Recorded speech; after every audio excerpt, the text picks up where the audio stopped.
Local programming on KRWG made possible in part by viewers like you.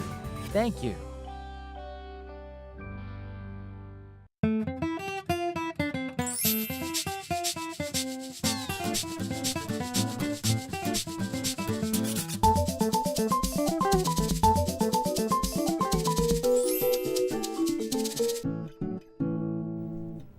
Welcome to Fronteras, a Changing America. I'm Edmundo Resendez. On today's Fronteras, we take a look at some immigration stories. Two Spanish-speaking immigrants each found their transition to life in the U.S. made easier through the help and understanding of new friends. Here is their story. I struggled with the language because when I came here the first time, I didn't know, my English was pretty bad, and I didn't understand any joke that my parents told me, so I thought it was offensive. And Michael helped me a lot, and in making friends and understanding all those words that I didn't know. We have been friends since the beginning of this year. I first met him in tennis practice, and we've become better and better friends since then. Guillermo is a really nice person, and he makes friends easily, but his culture is a lot different from ours.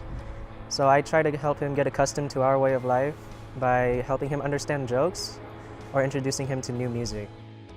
One of the things I've struggled with is the language barrier, of course. I mean, I spoke Spanish when I came from Mexico. Michael and a lot of my peers helped. Michael actually lent me a lot of books, and he actually helped translate it a little since he had a little Spanish background. Claudio and I have been good friends for quite a while now. I've known him since middle school. We've been on the tennis team for a couple years, and he's just a really cool guy. I've seen Claudio adapt really well from middle school to high school. He's become a lot more active in joining lots of clubs such as NHS and HOSA. And he's one of the most social people that I know. He has so many friends, and he's always so busy. So I think he's doing really well here. And for me personally, I invited him to the tennis team 2 years ago, and he's been on the tennis team ever since. And he's such a great tennis player, and he's loved it. And he just really adapted well to this community and school, and it's like he's part of the family now. It was a struggle, but I mean, it takes practice, and that's what I'm doing right now. I mean, I'm speaking the language, so it's success.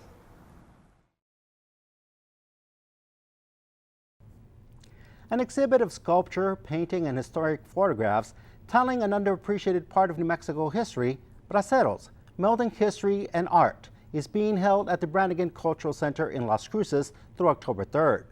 Diana LeMarbe is the sculptor and curator, and Raymond Cobos is also the curator for the exhibit. They are our guests today on Fronteras. Welcome to Fronteras. Thank you so much for inviting us. You know, this particular exhibit caught my attention because my father told stories to us growing up on how he was a bracero, traveling throughout the United States, going through California, Arizona, and the Midwest. So how did you first become interested in the bracero program? About 2 years ago, a friend of mine who is a ranch woman, Velva Hurt, told me about the braceros, and I'd never heard of them. And I said, well, I don't understand. I've never heard of that name. What does it mean? And she says, well, it's kind of like strong arm or laborer. And she says, Diana, that's how our country was fed during World War II. Well, golly whiz, you know, I was born in '47. I grew up on stories of World War II. I grew up with grandparents on one side of my family that were farmers, and I had not heard of this. I said, well, tell me more, and she did. And the more I learned, the more awestruck I was. It's not in the history books, and I was an educator, and it wasn't in the history books. It was nowhere that I had ever seen. And I thought, by golly, this has got to be something that we all need to know, because we have to know where so much of our culture, so much of our the exciting things in our country is because of the different cultures. And here we've got this great big thing that happened, all these workers coming from Mexico and feeding our country during World War II. And I didn't know it. And so I decided everybody else needed to know it. So I'm trying hard to put the word out. Raymond, you have a personal involvement, much like myself, with the Bracero program. My Oh, father was a Bracero, but you actually dealt with Braceros directly growing up. I grew up in a little town called Hachita in southern Grant County. And one time a rancher came by and asked me if I would work for him. And the work consisted How old of... were you? I was 12 years old at the time. And it was during the summer when school was out. And basically he wanted me to translate his orders to his braceros. He had about 4 to 5 workers depending on the situation. And that involved telling them to build fences, mend fences, fix the windmills, clean out the water troughs, fix gates, and just stringing barbed wire up and down the mountainsides, whatever, taking care of the cattle, feeding the cattle. So to me, I was simply given a list of things to relate to them. And during that process, one of the things that I found out was listening to them and asking them about, because I was very curious. I was wanting to know where they came from. They told me they came from states like Michoacan and Chihuahua, and they told me about their families and what they had done and to become braceros, about being enlisted, contracting, and going through a whole series of processing centers. And then as a result, being assigned to this particular area, in this particular case in Hachita, and the ranchers would come by and hire them down there at the processing centers. In this area, in this vicinity would have been El Paso. The theme that always was seemingly common throughout their stories was how well they were treated here in New Mexico. They had some stories about how they were treated with less Respect, in a way. Yeah. cordiality in some of the other states, but New Mexico in particular was they just had a fondness for it. About how many braceros came to work in the U.S.? This was between 1942 and 1964, is that correct? They came in to begin with 200,000 and 300,000 and 400,000 workers. They were sent out all over the country during that space and time. Now, I only know this because Raymond found it, and he told me. And that was because it was 4.2 million workers during that time, all under contract, all of them going back to Mexico and their families at the end of crops. Well, not all, some of them ended up year-round, but that was set up with the different people they worked for, depending on the situations. And Raymond knows all about that. Raymond, how did the farmers greet the braceros? You said in New Mexico they were greeted very warmly. Well, one of the things that they did was the United States government, when it entered into its agreement with Mexico, agreed to provide certain safeguards for the workers, and in return, the United States would hold meetings with the area ranchers and farmers, and they would indicate how many people they would want to continue and help in their operations. And mind you, this is 1942, and we had just shortly declared war on Japan on December 7th of 1941. And so the pool of workers was definitely going to be very small, because the Selective Service was going to take those people, whether they're farm boys or ranch boys, and take them into the service, into the United States Armed Forces. So ranchers and farmers were worried about, how do we get our harvest to market? We have contracts with food suppliers. How do we get our contracts, or how do we fulfill our contracts? They also worried, who's going to take care of our cattle, our sheep, our goats?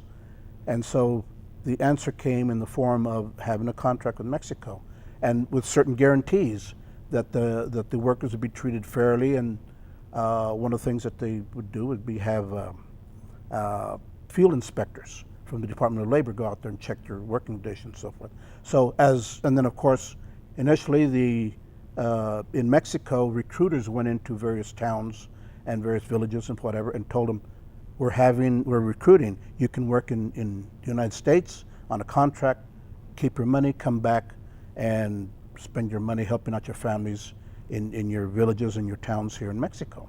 So this spread like wildfire throughout Mexico, because obviously you had a lot of people that were underemployed, and it's still the same case today. But in those situations, this was a big dream for them to be able to come to the United States, work, get paid, save some of that money so they could go home and build houses and get married, raise children, and embark on their careers in college and everything like that. So for them, it was a dream come true. What was New Mexico's role in the Bracero program? Was New Mexico, you mentioned that it was Texas, California, New Mexico. Were there any other states that participated in this program? It went all the way to the East Coast and up into New England. And it went up into the Great Lakes areas. It depended on what they had to have harvested. But some of those stories, when Raymond would get them to us, like those workers would get up into the New England area doing whatever harvest it was that they got sent up there, and it was so foreign. And they didn't even know what kinds of food, and nobody knew up there what they just fed them what they would feed anybody, but it was food that they didn't recognize, they didn't know what it was, they didn't have names for it. It was like, oh.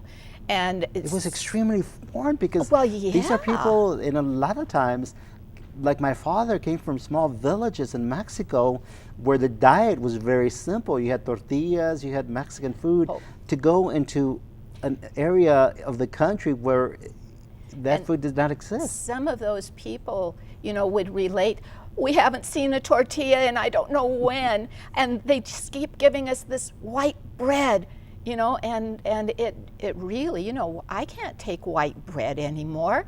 I want something with some grain to it and some substance and some color. And, I can really understand why they were really glad when that harvest was over and they were sent elsewhere or it was time to come back home for a while. Raymond, you had the opportunity to interview different people that participated in the Bracero program. What was that experience like for you? Well, it was one of reinforcement of some of the beliefs that I held and some of the perspectives that I latched onto whenever I worked with the Braceros there in Hachita. And there are various aspects of it. For instance, in Deming, the merchants there just welcomed the program because at certain times the Braceros would come in these big trucks, hundreds of them, and they would go to places like the supermarket. And the supermarket would close its doors, cater to them, and they would go in there and spend their money. So for them, it was a boon. Department stores would let them in. They close the doors, so they go in and buy all types of clothing, hats, shoes, everything. And for them, it was a boon. It was an economic upturn for them. So they welcomed these people to come into their community. The restaurants, and since it's New Mexico, obviously we had a type of Mexican food that many of them were familiar with. So for them, it was quite simple, quite easy. And of course we had, in Deming, we had the theater. It was called the Luna Theater, and they would go in there and they just fill up the entire theater. And as they would show these movies, Mexican movies, they would sing along with the actors because they knew all the words. So sometimes it was just as exciting watching them as it was watching the movie. So I learned that when I was going to school there in Deming. I went to school there for a couple of years when I was about 9 and 10 years old. And so it was really fabulous, and it's just something that people took advantage of. A lot of the more enlightened growers would sponsor some of these workers because they want them to stay with them permanently and bring their families over, so they would help them with the immigration. And so a lot of these braceros ended up staying permanently in the United States. Most of them went back, obviously, but obviously you're talking about over close to 4.5 million stories that they bring to this medium. What was a typical day like for a bracero that would get up early in the morning? What was their day like? Arduous, one could say. And of course it depended on where they were. If they were in a good place, they'd get up, get cleaned up, get ready for work, would have a breakfast, and would be out working probably by sunrise or, dawn. And they'd be working, we're talking really long hours, 12-hour days were probably the norm, maybe longer sometimes. But some of the places that they stayed, it wasn't like that. They would get up and they'd be working for hours before they'd get any food. The pallets they slept on was a piece of cardboard. Things like that. Now, the ones that had better lodging, the minute they'd get back from the fields, they'd hit the showers, get washed up, they'd wash their clothes. They were so trying to keep their clothes clean, themselves clean, everything taken care of.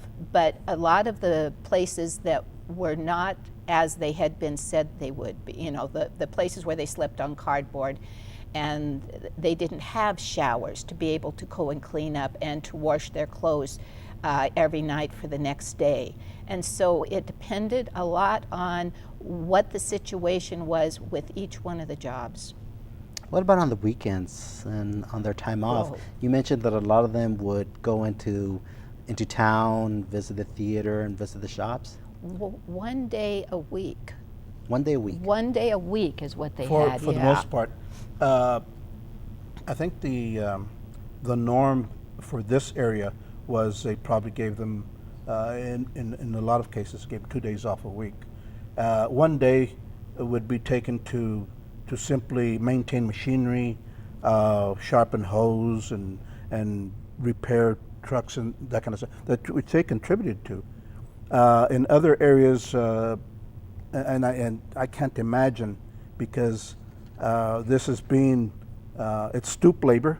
You're bent over, picking lettuce out of the fields and other things, other types of vegetables. Particularly like California, the Imperial Valley, it's horribly, horribly, horribly hot, and they slept in dormitories, or really little more than just barns with tin roofs, whatever. So it was probably 98 degrees when they went to bed and 115 when they got up in the morning. So those kind of conditions, certainly for those people in that area, certainly were not very pleasant. So having 1 day off a week merely afforded them probably a chance to take a shower, a chance to visit, maybe a chance to write letters and those kind of things. It varied from place to place. And like, as I mentioned, enlightened growers, bosses would make sure that they would hire one of them as their cook, someone who knew how to cook, and someone who knew how to get the proper ingredients to make the types of food that they were used to. When you get braceros working up in Montana, picking potatoes, Wyoming, in that area, certainly a lot of the growers down there had almost no idea what foods to cook for them. And it was simply a matter of keeping their morale up and keeping their interest, and certainly in making sure that they wanted to come back the next year, because it was very important for the growers to have a steady workforce to come back. And a lot of people came back year after year after year. Some of them selected a lot of the workers and had them taught them how to drive tractors, or taught them how to drive trucks and various machinery, plows and so forth around the farm. And so they became prized employees. But other areas, simply they just ran them through like cattle. Certainly in the processing centers, they were sprayed with DDT. They'd line up the people, have all their clothes off. They were wearing nothing but some papers that had their name and their application and their data on it. And I recall one of the braceros told me, he said they were humiliated because there were just long lines of naked men, and then they had these people spraying them with DDT powder as if they were cattle. And I'm sure that's what they felt like. But one of them, the way they got through it was, the sense of humor, for the most part in the Mexican culture. One of them was saying, here we are, a whole bunch of Adams. Where are the Eves? Braceros were majority men. Is that correct? They had to cope. Totally men. At that time, women, they had to stay home and take care of their families and hold the hearth fires together. And like here, all of the men having gone off to war, the women were holding the families together, but they also had moved into all the jobs in the factories, and they kept all of the factories going for wartime. But some of those stories women actually ended up going to work in the mines here in New Mexico, but there were braceros that were put to work in the mines also, and on the railroads, and with the dairies, because there again, those men were gone and they needed that help. And the mines had to have it because we're talking copper and zinc and I don't know what all, but those were all metals that were needed for the war effort. Mm-hmm. So you had that, and the people then working for the railroads to keep the railroads all running to, you know, get all this stuff moved around. So it was a really big thing, and it worked. You know, it worked really well during World War II. In World War I, they had tried it, and they didn't have it worked out. It worked pretty well in World War II, and now we do still have workers today, but it's not called braceros, it's letters and numbers and things. But there's very few of them. And supposedly, you know, the automation, all of the mechanized equipment has taken the place of braceros. Well, if you live out here and you look at those fields, you see the people weeding them and harvesting the chilies and doing all the work, we know there's still an awful lot of work that is only done by humans. Let's talk about the exhibit itself. You meld history and art together. How do you do that? Well, I love that. You know, art has been part of my life since I was just a kid.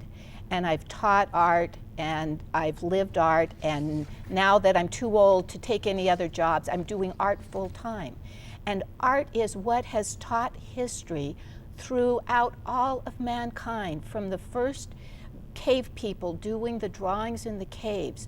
They were telling the history of the humankind. And that is what we're doing with this. We're doing it through the written word, which is Raymond. He has built this wonderful backbone that is the show. It's the stories, the written word, and his spoken word. And you'll see that for each one of the sculptures. Then we have the sculptures that I've done, and a phantom truck by Rick Botwell. Talk to me about this truck, because there's a history with this truck. Well, all the way through building this whole exhibit, Raymond kept telling me, Diana, we've got to have a truck. We have to, because the braceros came and went. They got taken to town on a truck. The fields got worked because they were carried out to the fields on a truck. The produce came back in on a truck. You got to do a truck. Well, I don't know how to make a truck. You know, I make these people. So I talked to my friend down the road who used to work in the theater and film industry. He can make anything. He can make you a Louis XIV table if you want it. He can make you a whole village if you want it. And then he just sends it off to get it painted and done. I said, would you please make me a pickup truck? He says, well, how big do you want and what year? I said, I want an old farm truck, 1940s, but it has to be a Phantom. He says, oh my gosh, Diana, what more do you want? So you're not asking for much. No. So this truck, it's about this long, it's this high, it has the back end, and it is a Phantom truck showing, it will tell you it is a pickup truck, a hard used one. And we have 3 workers with it. 2 of them are repairing a flat tire, and 1 of them is bringing more chilies to put in the back end. And that was to honor Raymond, saying we had to have a truck because that's part of the Braceros story. But it's a Phantom, not a model, because the story's about the workers, not about the truck. Raymond, why is the Bracero program, the exhibit, important to you? Well, one of the things that I see is that, and surprises me, not very many people know about the Bracero program. They live through it, and it's something that they don't have a good, clear memory of. And to me, I'm thinking, how can this, a big event that went on from 1942 until 1964, and so many people were involved in it, and so many people saw it, how can they not remember it? And then how come it's not in any of the history books? I certainly learned a lot about, because I'm a history major. I graduated from Western New Mexico University, and history was something I just absolutely loved. And I wanted to be cognizant of all types of history, whether it was recent history, World War II, World War III, World War I, whatever. And so I wanted to let people know that these people existed here. They built our roads, they planted our crops, they mended our fences, they were carpenters, and they were taught how to drive. So you can imagine how a boss might feel if he had certain trusted employees drive these people to the fields, pick them up, take them wherever they wanted to go, and then end up him could do something else. Diana, this is the third time this is being shown. Why is this exhibit so popular? And there's a possibility of it going to Nebraska. Yes, it is the third time, and we go from here to Silver City and Western University to the library for October. It's because this part of the history is so pointed for here in New Mexico, and we need to do it. And the more the word gets out and the more people tell their children and the families remember, that will keep this alive. And we need that friendship and that wonderful camaraderie that all the years I've been in New Mexico we've had with Mexico. Diana, Raymond, I want to thank you very much for joining us on Fronteras, Changing America. The exhibit, Braceros Melding History and Art, is being held at the Branigan Cultural Center in Las Cruces through October 3rd. I'm Edmundo Resendez. Thank you for joining us.